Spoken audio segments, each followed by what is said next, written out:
Duke football, big one. It's North Carolina's Super Bowl, though.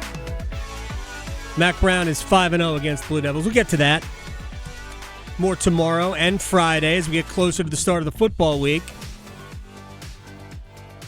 I mentioned to the audience yesterday, Graham Hill, who's on the ones and twos filling in for Victoria. I'm Adam Gold. That on Sunday, for the first time all season long, I watched 9 consecutive innings of baseball. I grew up, baseball is the only sport I ever played as a kid growing up. The Mets, in all of my years of fandom, the Mets are the only team I have never ditched.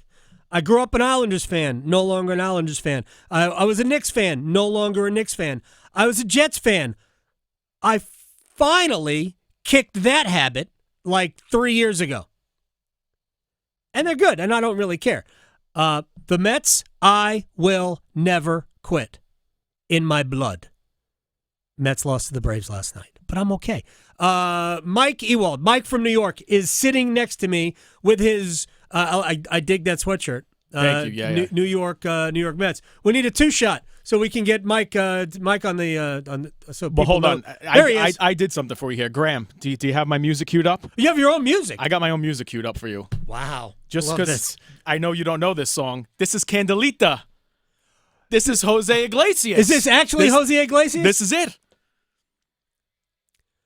Right. Mr. I Bleed Blue and Orange over here. This isn't on his playlist. This is my alarm every morning, waking me up. If I ever worked out again, I would have a playlist. Like Tommy Trumpets would be on my playlist. Timmy Trumpets. Timmy Trumpets. It's not Tommy? No. Does he have a brother? Maybe, but he's not playing the trumpet. It's Timmy Trumpet. Narco. I'm so out of touch. Like, if you played the Meet the Mets song, yeah, that would be great. Did you know, like, New Yorkers will understand this. I apologize to the people who are not from New York. The other day, like Friday's game, either Thursday or Friday's game was on Channel 9 in New York. Yeah. So for people who grew up, like my age, you're probably too young. I am too young, really remember this. But I know the history. The Mets locally were on WOR TV, Channel 9, which is one of the original superstations. Yep. Like Braves, TBS, WGN in Chicago, and WOR in New York. Those were on cable stations all over the country. And after games on WOR, they used to have Kiner's Corner, which was their post-game show. Win or lose, the Mets, it would either be Mets guests or visiting teams players would come in and sit with Ralph Kiner, who's in the Hall of Fame for his baseball, but was a fun Mets broadcaster back in the day. And like a post-game show, sometimes they would have 2 guests on. And all I could think of was they put the game on WOR was that, is there going to be a Kiner's Corner? And can I hear that music again? Dun, dun, dun, dun, dun, dun, dun. Never mind. All right, so I was otherwise busy with hockey. Mm-hmm. I have to calm myself down. Yeah. I was doing pre and post during the game, all that other stuff for the Canes and the Lightning yesterday. And I kind of suspected that the Braves would win the game anyway. Way more important game to Atlanta for their survival than for the Mets. I've been saying for 2 weeks that I actually think Arizona will ultimately be the odd team out here, and both New York and Atlanta will go through. But what was your level of anxiety going into the game? And judging by how it was played, I think the Mets played with some anxiety.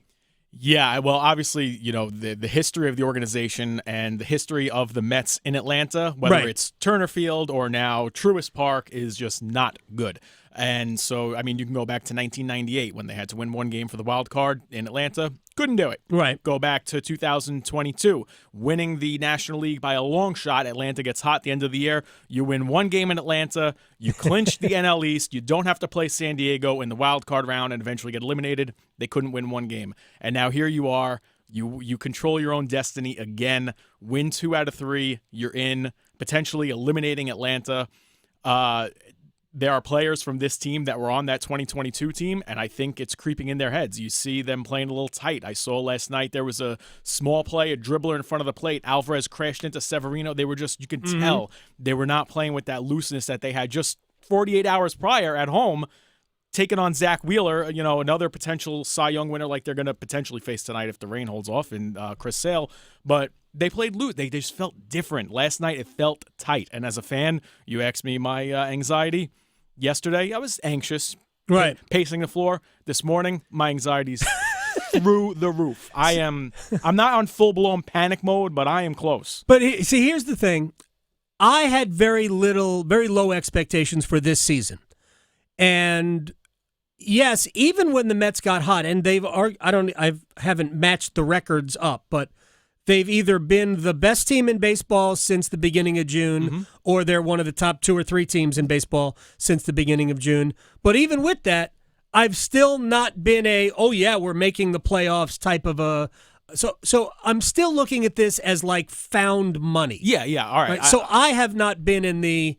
I have not gone lemon booty. That's fine. Shouts to my friend Bomani Jones. But you also admitted that Sunday was the first game you watched in full all season. All season. I'm watching game 150 in full on the season. So while, yes, in April I had I had expectations. I wanted to be competitive. Right. They start that the was season 0-5. My expectations go down. I mean, you and I talk in the break room. We're getting rid of everyone. We're getting rid of Alonso. We're getting rid of Marte. We're getting rid of everyone except Lindor, Nimmo, and Alvarez at that point.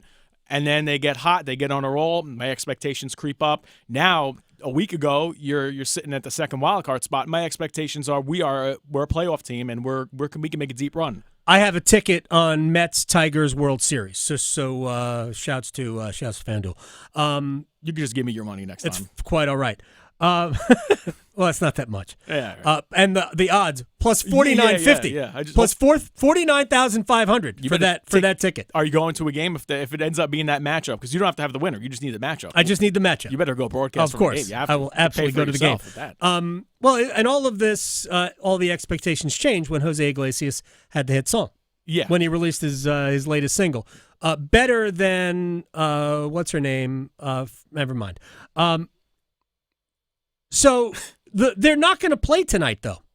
Highly, highly unlikely. The rain has already started in Atlanta. Yeah. Helene is going to preempt tonight. Well, I don't know if the rain tonight is from Helene. I think it's just a cold front moving through. Well, but it will rain. The weather forecast for Atlanta is for heavy rain now until Friday. Right. I'm just telling you. I don't think it's Helene tonight. I just think it's rain. Pre-Helene. Pre-Helene rain tonight. Helene rain tomorrow, and then Friday probably as well. So it's going to rain basically through Friday in Atlanta.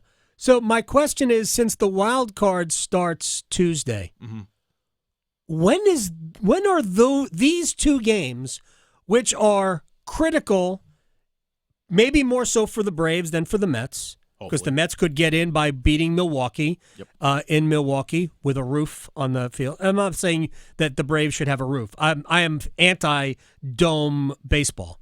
But the Mets might be able to get in regardless of whether they play these 2 games. Atlanta can't.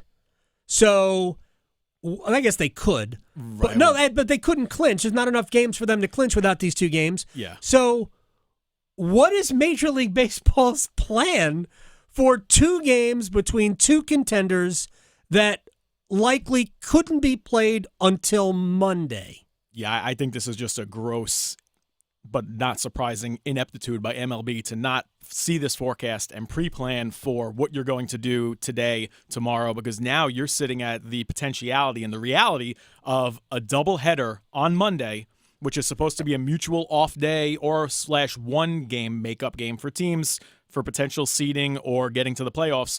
But then immediately after that game, you're either flying, if you're the Mets and you've clinched and you're flying to either Milwaukee, San Diego, who knows, maybe LA if the Padres, pull off a Padres miracle are here. only 2 back of the Dodgers now. That's real, and they got 2 games left against each other. Yep. I mean, their momentum is a thing there. But so you're asking the Mets then at that point, potentially having already sealed their fate, clinched their spot, fly from Milwaukee back to Atlanta, play a doubleheader so that Atlanta can see if they can get in the playoffs, and then based on if they get in and where everyone finishes seeding 4 or 5 seeds in the wild card, 4, 5, 6, where you're flying to after that. How do you, as the Mets, prepare for that? How do you play those games with passion, knowing if you've already wrapped it up, you win in Milwaukee, you're done? I'm not throwing out Severino, Minai. No. I'm throwing Adam Ottavino for 9 innings because I hate him. But Okay. other than that, Easy. like this way he can't get on the roster. But like, so then it's like you want to have integrity, but at the same point, don't ruin my chances. No, I'm not playing baseball games. I'm not playing Lindor if he's still with hurt. a wild card game the next day. Yeah. Knowing that you're going to have to get on a plane because your wild card game isn't going to be at Atlanta. Right. Right. You're going West Coast, cross country. Yeah. So or back to Milwaukee. Or back right?